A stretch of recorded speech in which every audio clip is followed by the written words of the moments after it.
Assalamu alaikum, жалпы Кыргызстандык мекендештер. Assalamu alaikum багбандар жамааты. Кандайсыздар? Туугандар, Баг Дөөлөт фирмасы 2026 жылга жазда келе турган көчөттөргө заказ алып баштадык. Кимде баг отургузуу планы болсо, бизге байланышып, консультация алып, кандай көчөт керек, силерге кандай ыңгайлуу болот, силерге кандай жакшы түшүм берет, ошонун баардыгын өзүбүз түшүндүрүп, үйрөтүп беребиз. Көчөттөр, туугандар, бизде ушул Кыргызстанда өсө турган баардык көчөттүн түрлөрү бар. Адан Яга чейин. Адан сырткары бизге мына ушул Ягода Годжи, Арония, жакшы голубиканын сортторун заказ берсеңиздер болот. Менин телефонум 0550 20 0007. Эгерде таппай калсаңыздар, Google'дан эле Абдулла Ташиевичтин телефон номери десеңиздер чыгарып берет. Заказды предоплата менен алабыз биз. Акчасын төлөп коюшуңуздар керек. Кимге көчөт керек болсо, эртерээк аракет кылыңыздар. Мына ушул кеч калбай, ушу март-апрель айында отургузуп ала турган болуп, силерге көчөт келип калыш керек. Ал эми көчөттүн сапатын, көчөттүн вирусу жоктугун, анын жашоо жөндөмдүүлүгүн, жашап кетип өсүп кетүү жөндөмдүүлүгү жөнүндө биз көп видеолор чыгарганбыз. Инстаграмдан көрсөңүздөр болот, багбандар биримдиги деп, Багдават деп YouTube каналда, TikTokто биз барбыз, Facebook'та барбыз. Кимге көчөт керек болсо, сапаттуу көчөт керек болсо, кайрылыңыздар, туугандар. Мына өзүбүздүн Өзбекстандын, анан Тажикстандын көчөттөрүн 34 жыл отургуздук. Жанагылардын же мөмөсүнөн дайын жок, же өсүшүнөн дайын жок. Анын жөн эле бир баягындай даракта, мөмөсүз дарактай эле болуп бизге ошондой эч пайда алып келбеди. Ошон үчүн жаңыча ыргалдуу багбанчылыкка, интенсивдүү багбанчылыкка өтө турган мезгил келди. Баардыгыңыздарды баг отургузууга чакырабыз. Жакшы сапаттуу көчөт бул жакшы мөмө берет. Жакшы мөмө жакшы сатылат. Экономикалык жактан, анан кийин мына өзүңөрдү мындай эстетикалык жактан сизге аябай жакшы эмоция берет бул дарактар. Сонун болуп мөмөлөп турса, кубанасыз. Анан кийин мына ушул айылда отурган, бош эле отуруп, бош жерлер жатат айылда канча. Ошол жерлерге мигрант балдарыбыз кайтып келгенде, эртеге эмне кылып отурдуңуз эле ата, ушунча акча салдым эле, ушулар каяка кетти деген суроого жооп бере албай отурбайлы. Мына ушул айылда отургандар, балдары миграцияда жүргөндөр, силер бак кылышыңыздар керек. Жок дегенде 10 сотике түрлүү түмөн бардык мөмөлүү дарактардын көчөттөрүн отургузуп койсоңуздар, 2 жылда эле түшүмгө кирет. Эртеге Москвадан, же болсо Питерден, же Екатеринбургдан, же Казакстандан, же Америкадан, же Европадан балдарыңар кайтып келсе, неберелериңиздер келсе, ошолорду өз колуңуздар менен жулуп берип жедиресиздер. Бул өтө бир мындай кубанычтуу бир событие болот да. Баардыгыңыздарды айтамын, баг отургузгула. Баг отургузган адам бул эч качан өкүнбөйт. Баг отургузуу бул эки дүйнөнүн азыгы, эки дүйнөнүн пайдасын берет. Мына бир дарак, чоң дарак ээсине бир күндө 6 миллион жолу истигфар айтып турат экен. Мусулманчылыкта бир жылда 70 дарак отургузуу мусулман адамга мустахап амал экен, туугандар. Баардыгыңыздарды баг отургузууга чакырамын. Пайгамбарыбыз саллаллаху алейхи вассаламдын сахих хадиси бар. Эртеге кыямат болот десе дагы колуңдагы чырпыкты отургузбой деген. Бардыңыздарды баг отургузууга чакырамын. Мына ушул азыр Кудайга шүгүр мына таксырлар мурдагыдай ысырапкорчулукту токтотолу деп, ысырапты жок кылалы деп аракет кылып атышат.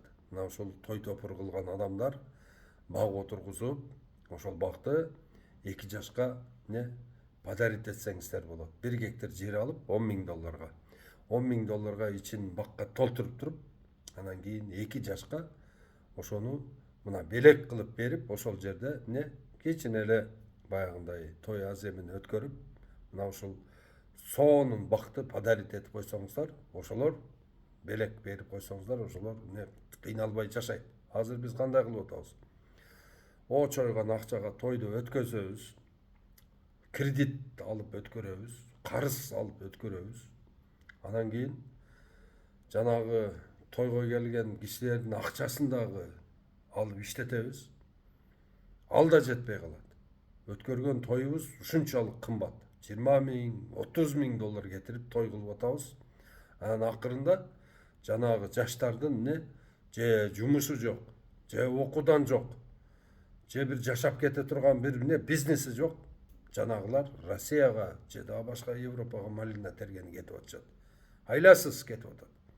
Ошон үчүн урматтуу ата-энелер, онтип чоң пышный свадьба берип, анан балдар деген 15 жыл бутуна тура албай, кыйналбай турган кылып туруп, ошол акчаларга жер алып туруп, баг отургузуп туруп, баг подарить этип берип койсоңуздар, ошол багты багып, жанагылар окат кылып кетет. Мисалыга 1 гектар жерге алмурут айдасак, 1000 алмурут айдалат. 1000 дарак жетилсе, ар бир дарак уже 9-10 жылы 50 килограммдан көп берип калат. Bir жылда 50 тонна алмурут сатса, $1 сатылып атат азыр. $50,000 киреше көрүп турат. Bir жылда. $20,000 свадьбага кетирбей, бак кылып берип койгула. Мына ушундай иштерди кылыш керек, кыргыз эли. Ойлонгула.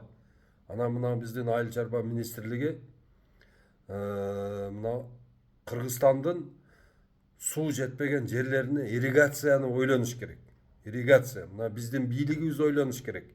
Могу азыркы курулуп аткан имараттар, азыркы курулуп аткан баягы чоң бир жолдор, азыркы курулуп аткан лыжный, пыжный база, тигил бул, эгерде бизде экология бузула турган болсо, алар эч кимге кереги жок болуп калат. Бул жерден элдин баардыгы качат. Баардыгы качат, суу бар жакка качат. Азыр мына жылдан жылга Нарын дарыясы кандай толуп акчы эле.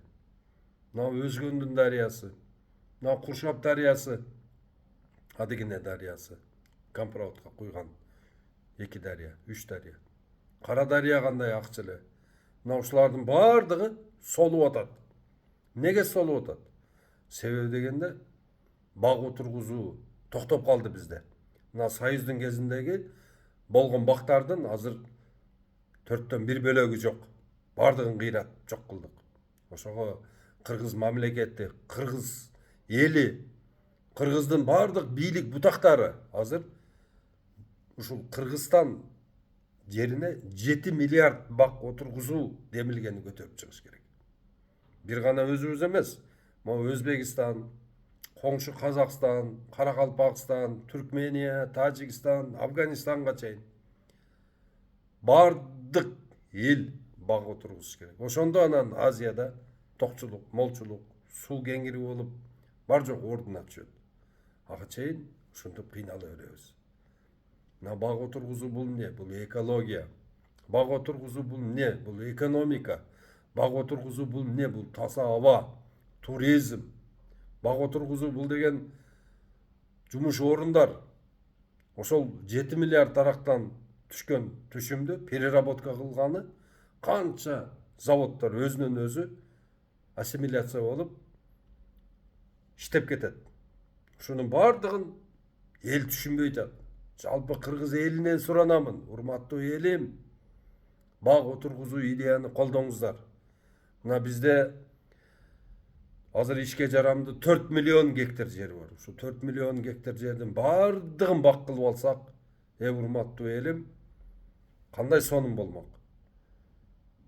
Алма жетиштүү болмок, алмурут жетиштүү болмок, килес бар жогун кургатып, бышырып, банкага куюп, баардыгын переработка кылып, майын чыгарып, отунун алып, бул деген ушул 7 миллиард таракка 7 миллион киши ухот бериш керек болуп калат.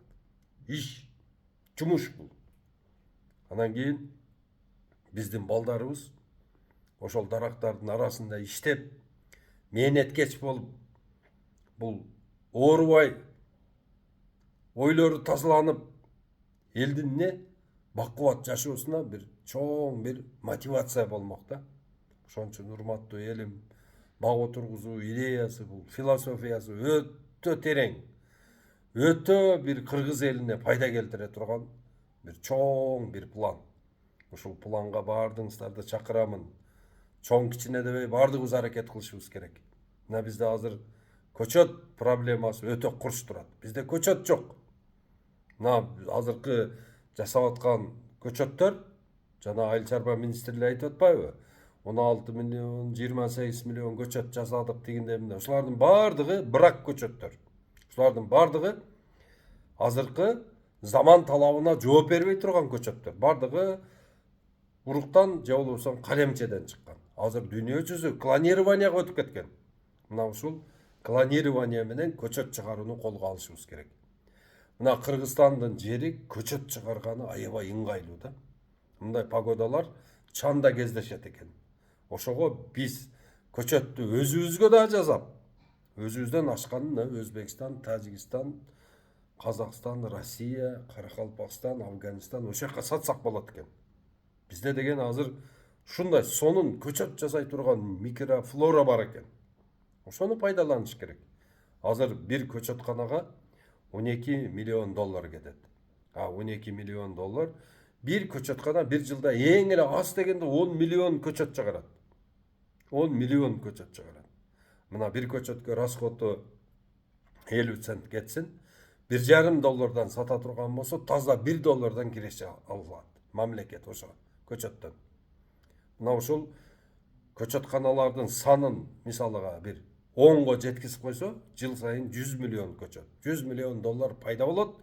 Анан кийин ошол 100 миллион көчөттү Кыргызстанда отургузуп туруп, мына ошол көчөттүн 3 жылдан кийинки бул пайдасын эсептесеңиздер, анда сан жетпей калат. Ошого биздин кыргыз бийлиги мына Борбор Азия багбандар биримдигин угуш керек. Борбор Азия багбандар биримдигинин ушул бак отургузуу идеясын колдой турган болсо, бул бийлик тарыхта калмак да. Тарыхта. Бул мүмкүнчүлүк Атамбаевда болду. Сооронбай Жээнбеков да болду. Мына бул мүмкүнчүлүк азыр Садыр Нуркожоевичте да турат да. Ошол мүмкүнчүлүктү биздин Садыр Нуркожоевич президентибиз кой бербеш керек. Азыр бөлүш керек. 10 питомникке 120 миллион доллар бөлүп берип, ошол дүйнө жүзүндөгү мемин деген адистерди алып келип, ошону жасатып, көчөттү чыгарып, элге түшүм менен кутуласын деп туруп, ошону элге таратып бериш керек. Түшүм менен кутуласын. Мына 1 гектарга 1000 көчөт кетет, 1,5 миң доллар болот. Мына 3-чү жылы сен тере турган болсоң, ушул жерден 3 тонна мөмө чыга турган болсо, ошону 1 доллардан сатсаң 3000 доллар болот. Ошону менен кутуласын деп туруп, элдерге бериш керек. Бул эл ошону иштеп берип туруп, ошодон продукцияны чыгарып туруп, валовой Кыргызстандын валовой продуктусун ашырат. Мына импортты чектейбиз. Сразу, моментально ошол башка мамлекеттерден келип аткан мөмө жемиштер сразу токтотулат. Конфеттер токтойт, сразу келет аткан бизге. Майдын бир канчасы токтойт. Ундун бир канчасы токтойт. Мына ушулардын баардыгын аткара турган аткаруу бийлиги бизде барбы? Ошол аткаруу бийлиги мына азыркы премьер-министр ушул жөнүндө ойлонуш керек. Бак отургузуу идеяны алып чыгып, платформага алып чыгып, ушуну мына 5 жылдыгын белгилеп, мындай жумуштар аткарылат. Анан 10 жылдыгын белгилеп, анан 15 жылдыгын, 30 жыл ушуну программа жасаш керек да. 2050 жылга чейинки биздин Кыргызстандын территориясында мындай 7 миллиард дарак отургузулуп, ар бир дарактан мынча доллардан киреше алынып, ошонун киреше бөлүгү мынандай, чыгаша бөлүгү мынандай деп эсептеп чыгыш керек. Бул баг отургузган сайын жер семирет. Баг отургузган жер семирет, маанитети өсөт. Ошол жерде микрофлора пайда болот. Ошол жерде жан жаныбарлар пайда болот. Жоголуп кеткен, жоголуп барайткан жан жаныбарлар көбөйүп ошол жерде анан кийин бул башында айтып кеттим го, туризм деп. Мына бадам гүлдөгөндө, мисалга бир 1000 гектар жерге бир түрдөгү бадам отургузулуп туруп, ошол гүлдөгөн кезде дүйнө жүзүнөн бул самолет жетпей калат. Мына шабдалы гүлдөгөндө бир келишет. Бадам гүлдөгөндө бир келет. Мына биздин өрүктөр гүлдөгөндө бир келет. Алма гүлдөгөндө бир келет. Ушулардын баардыгы не дүйнө жүзүндөгү бизге келген мындай правильный туристтерди чакырабыз ошондо. Мына жаратылышты сүйгөн, мындай бу жерге келип арзан арак ичип, анан кийин зына кылып, бар жокту тоз тополоң чыгарып, мусорду таштап кете турган туристтер келбей калат. Ошондо башкача туризм, башкача өңүттөгү ар бир чырпыкты сыйлай тургандар келет. Мына ушулардын баардыгын философия, бир ой жүгүртүү, бул деген өтө терең бир мааниси бар бул иш. Ошону түшүнүш керек. Кыргыз дүйнөсү түшүнүш керек. Кыргыз ушуну дүйнөсү менен сүйүп, ушул ишти аткарайын деп ар бир кыргызстандык аракет кылыш керек. Урматтуу туугандар, бизде уникалдуу мүмкүнчүлүк турат. Бизде жер бар, суу бар, ушуну жасай турган эл бар. Ушуну бардык падышалардын катачылыгы ушудан болуп атат. Биздин падышаларыбыз элди иштете албай атат. Мынау 91-жылга чейин баш көтөрбөй иштеп аткан элди биз өзүбүз баягында жеңил коммерция бул алды сатты кулак кести кылып үйрөтүп элди бусуп алдык да.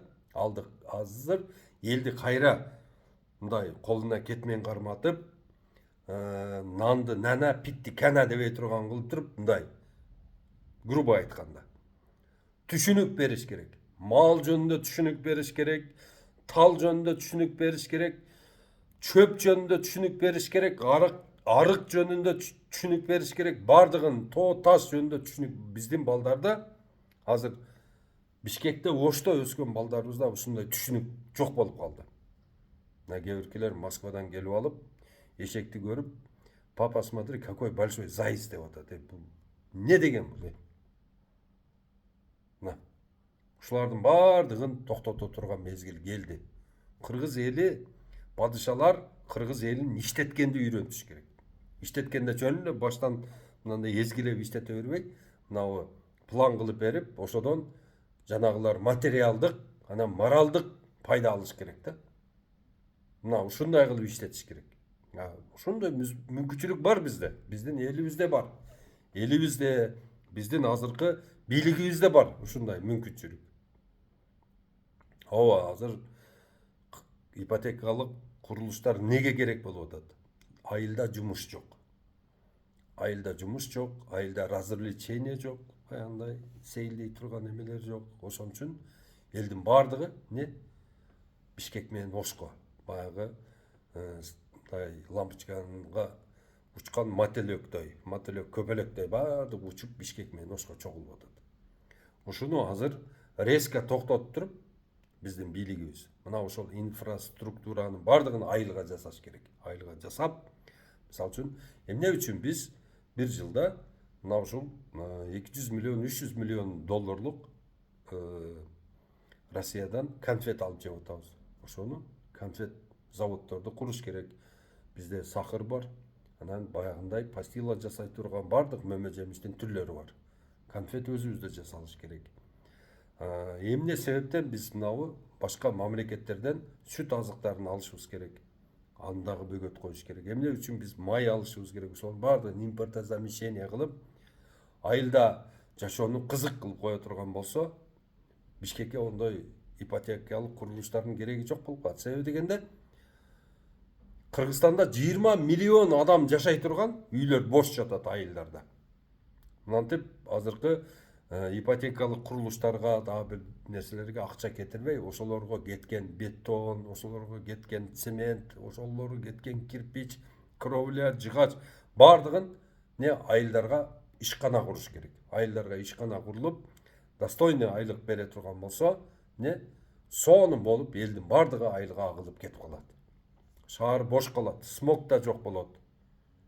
Баардыгы өз ордуна түшөт. Ушулардын баардыгын түшүнүш керек. Эл башкарган биздин чоңдорубуз, эл башкарган биздин бийлик башындагы адамдар ушуну түшүнүш керек. Бул убактылуу эле. Мына азыр ипотекалык курулуш деп Бишкек менен Ошко Арда менен куруп эртеге суу жетпейт, газ жетпейт, жол жетпейт, бала бакча жетпейт, школ жетпейт. Акыры социальный неравенство болот дагы. Бул деген эгерде мына ушул Бишкек менен Оштун жашоочулары 1 миллиондон аша турган болсо, революциядан башы чыкпай калат бийликтин. Ачык айтып коеюн, атмак турсун Замбирекке байлап туруп өзүн атып берсең дагы кайтпайт кыргыз. Ошону түшүнүш керек. Азыр кыргызды баардыгын бир жерге топтобой айылдарга бөлүш керек. Айылдарга каерден келген болсо ошол жака кете турган шарт түзүп бериш керек. Вот ошондо анан кийин өнүгүү болот. Ошондо анан кийин экология оңдолот. Ошондо анан кийин баардык мына ушул кыргыз эли узак мөөнөт бирөөгө независимый болуп жашай алат. Булардын баардыгын эми мен айтып башым керек эле. Буну деген айта турган адамдар бөлөк эле. Мына бизде азыр Кудайга шүгүр бир 9000ге жакын окумуштууларыбыз бар экен. Илим жаттаган академик, доцент, кандидат науктар бар экен. Мына ушулар айтып чыгыш керек эле. Мына ушулар ушул теманы көтөрүп чыгып, мына байма-бай жазып, ушул жөнүндө мындай бир дискуссияларды жүргүзүп, кыргыз элин бир чоң бир эмеге үндөш керек эле. Ну, тилекке каршы ондай болбой атат. Биздин окумуштууларыбыз азыр суунун маселесин чечкени аракет кылыш керек. Биздин окумуштууларыбыз урук маселесин чечкени аракет кылыш керек. Көчөт маселесин чечкени аракет кылыш керек. Мына асыл тукум малдардын тукумдуулугун асылдандыруу боюнча аракет кылыш керек. Мына ушул таладагы баягы кече Садыр Нуркожоевич барып кейип келди го. Жайлоонун баардыгы талкаланып бүттүр деп. Ошол жайлоолорду оңдоо бир процессин жүргүзүш керек. Ошого баш катырыш керек. Биздикилер баардыгы эле билбейм. Баягындай кандай десем, баардыгы эле филология илимдери окшойт биздикилер. Баягындай балтология, көп сүйлөгөн эмелер окшойт. Бирок мына точный науканы жаттап, ошону билген адамдар болсо, мына Садыр Нуркожоевичке мен дагы бир рет сунушум бар. Сунуш деген толтура бизде Чубак ажы айткандай. Мына азыр Сколкового окшотуп, же баягы Силиконовый долинага окшотуп туруп, мына кыргыздын акылын бир жерге топтош керек. Мына ушул Кой таш жакпы, каякта же болбосо баягы бошоп калган ошол жерде бир чоң үй бар экен го, Кой ташта. Ошол жерге топтоп, ошол жерде тынбай ошол жерде ойлонуу, ой жүгүртүп бир маселени берсе, Садыр Нуркожоевич президент, кабинет министров берсе, ошонун үстүндө иштөө. Ошол жерге шартын түзүп, айлыгын берип, курсактарын тойгозуп, ошол жерде чыныгы илимпоздорду топтоп, ошол жерде иштетип, кыргыздын келечегин ошол жерде түзүп бериш керек. Жашоо формасын биз кантип башка элдер менен интеграция болуп кантип жашай алабыз? Биз канткенде биздин өзүбүздүн өндүрүш көтөрүлөт. Канткенде биз мына агып аткан сууларыбызды көбүрөөк пайдаланып, ошодон канткенде биз өндүрүшүбүздүн дүйнөгө таанытабыз. Ушул жөнүндө ойлонуш керек. Азыр кече дагы жазып кеттим. Азыр Кытайдын товарын жинди дагы сатып атат да. Себеби дегенде товар чыккан, даяр, модель келет. Размери туура келсе кие берет, кете берет. Кыргыздын товарын сатыш үчүн акылдуу болуш керек. Мына кыргыздын товарын, кыргыз өндүргөн өрүк бар бизде, бал бар бизде, жаңгак бар бизде, аз-маз, алма бар аз-маз. Ушулардын баардыгын канткенде сатабыз деген ошондой эмелер чыгыш керек. SMS, таргетологдор чыгыш керек. Мына туугандар азыр көптөр болсо дагы ушул Кыргызстандын өнүгүүсүнө, Кыргызстандын ушул биздин элибиздин жакшы жашап кетишине ушул Борбор Азия багбандар биримдиги колунан келген салымды кошуп атат. Урматтуу туугандар, бак отургузуу идеяны колдоймун деген ушул акчалуу адамдар болсо кайрылгыла. Бизде сонун пландар бар. Дагы сабактарды өтүшүбүз керек. Канчалаган адамдарыбыз азыр бизди күтүп отурат. Ошого бизге бир белдүү, бир жакшы спонсор керек болуп атат. Эгерде мен ооба ошол бак отургузуу идеяны колдоймун, ушулардын ишине шерик боломун, сообуна шерик боломун деген адамдар болсо, биздин номерибиз 0550 20 0007. Бардыгыңыздарга тынчтык, амандык каалап, Абдулла Ташиевич.